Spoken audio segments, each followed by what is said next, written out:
But for me to go down and tell you what was Hamline's stand at that moment, I don't know.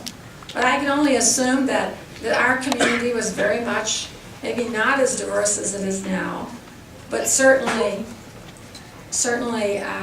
there were people who were advocates for those, just as there were people in my university at the very same time who were advocating about civil rights and other rights that we enjoy today. Trustee Ness wants to make a comment. But for all of those key societal issues and the constitutional implications, the university did not take a stand and has not taken a stand on any constitutional amendment. And that was an important factor for the trustees as we know, regardless of what our individual perspectives might be. Because in the long view, we need to evaluate, were we individually in support of what we believed, and did we express that in a democratic form at the ballot box? But the university has never taken a public position on any constitutional amendment, and that was important for us to acknowledge. Okay, I want to be sure, I want to be sure we have time to, is it back to Sharon, please? Okay, I want to be sure all of you get a chance to speak here, okay? Please. I just want to talk about the actual amendment itself. I mean, the amendment isn't saying if you vote one way or another, gay people can get married. I just want everyone to be aware of that. It's saying that if you vote no, gay people can't get married. If you vote yes, gay people can't get married. Sorry about that. If you vote no, it's still up for debate. Right. You guys are closing that discourse. I think you guys are viewing this as an argument about whether or not gay people should or shouldn't vote.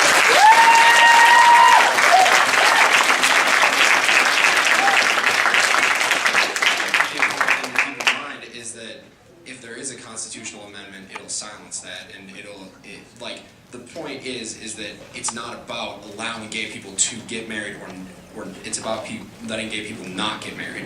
And I think in that respect, this is a very unique situation, because it's not about voting yes or voting no is remaining neutral, I think. And I think that that's something, I don't know if you guys took that into consideration. I also think something, a minuscule amount of background. I grew up with a single mom who is a very strong feminist, and she was mind blown by this university. You guys had women graduating here in 1859. That is impressive. Women didn't have the right to vote until the 1920s. She still knows a guy who took her job because they had quotas on women in the newsroom. That is ridiculous. And I think it's amazing that you guys have taken these social justice issues up front. And I think with Hamline having such a long history of confronting social justice, I mean, 1859, my grandma you might have been able to get a degree in home economics if you're a woman. I'm serious, my grandma had a home economics degree, but I'm just wondering how is it that a school that is for so long, I mean, maybe you haven't taken a formal stance on it, but in practice, I don't feel like this is an issue. I mean, I guess I'm wondering, how do you reconcile that this is a neutrality issue when in the end it seems like voting yes would just be the neutral decision, or voting no would just be the neutral decision? Well, I think Mr. Kloss explained the thinking of the trustees on that in terms of why it was not being viewed as neutral. And several of them afterwards, reinforced with me through communications, please be sure that it's not viewed as neutral, but that we're simply stepping away from the issue at this time. Or at any time, because we have this history, as Trustee Ness had mentioned, relative to constitutional amendments. I appreciate the fact that you've tried to clarify what the amendments really say, and there has been a lot of confusion. It's even gone up all the way to the district attorney's office, I think, or the attorney general's office, and they're trying to get the ballot issue squared away with the language. On a sidebar issue, read the language very carefully on voter ID, because there's also a real pitfall there. I think as students, you need to really understand what does the amendment say, and then what is the effect in the actual Constitution on both of these matters. Thank you. Next.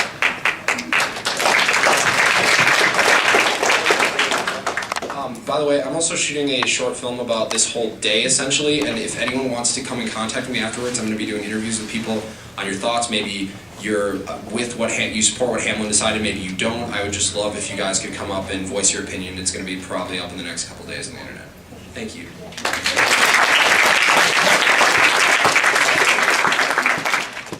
My name is is Teresa. I'm a transfer student here as a sophomore. And I don't have a question, I just have a comment because I chose this university because I feel like they supported diversity. And I was actually asked to leave my university for voicing my sexual orientation. And coming here I felt safe, and I don't anymore.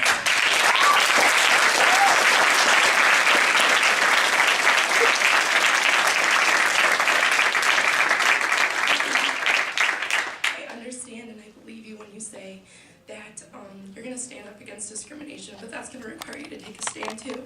And I just don't trust it's going to happen anymore.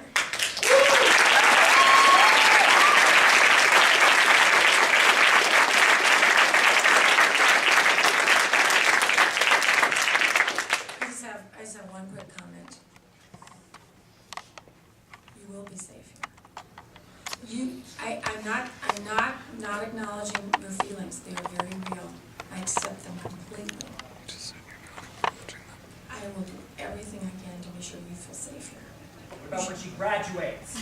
What about when she graduates? She's an alum, and then I will do the very same thing. I will treat her just like I do all others. Let's let the next person speak, please. All right, I'm Jacob.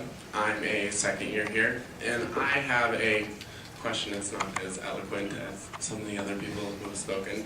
But my question is as far as Hamline trying to avoid discrimination, how are they not viewing this amendment as a form of discrimination?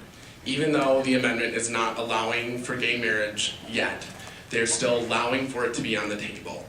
Whereas voting yes on this amendment doesn't allow that. So, for not taking a stance, We can't control the outcome of this election. I would think that everybody in this room would, no, let me please finish, okay? Let's be respectful. Is that we don't know what the outcome is going to be on candidates who are up for election and so on. We can control how we act, how we practice, how we behave in this community. We have control over our own behavior. We have control over the exercising of respect for one another. And if we let that slip away from us, shame on all of us. So that's how we can deal with discrimination at Hamline University. And the amendment will be the results will be what the results are going to be.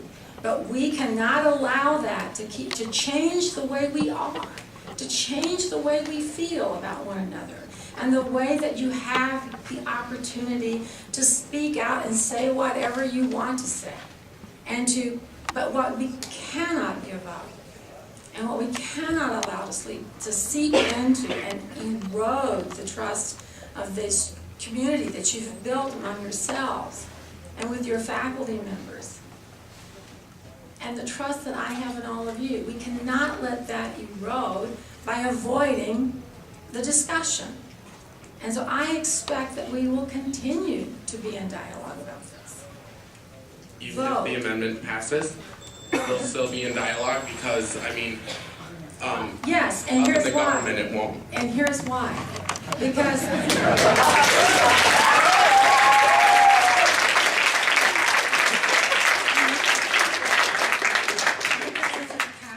then as an educational institution, we have an obligation to understand the consequences of that. And what are we going to do about it in terms of the way we educate, the way we are one with the other in community.